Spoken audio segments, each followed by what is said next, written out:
এখানে কি বলছে, দুটি সংখ্যার লসাগু 360 এবং গুণফল 4320 হলে সংখ্যা দুটির গসাগু কত। তাহলে এখানে যেটা আছে আমরা সেটা লিখি, যে দুটি সংখ্যার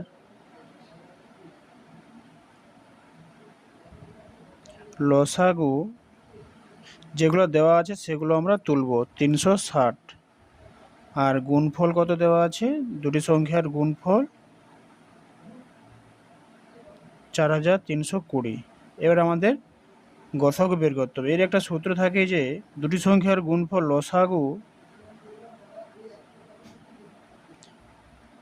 লসাগু গুণিত গসাগু সমান দুটি সংখ্যার গুণফল।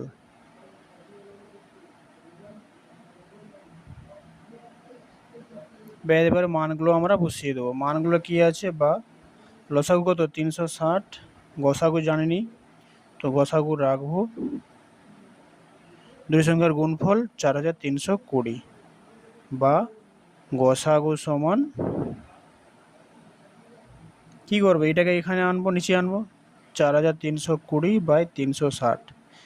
360 এই শূন্য করলে 36 12, তাহলে গসাগু সমান কত, অতএব গসাগু সমান 12। এটাই আমার উত্তর হয়ে গেল। এই সূত্রটাই মেন, এটা মনে রাখলেই অঙ্কগুলো হয়ে যায়।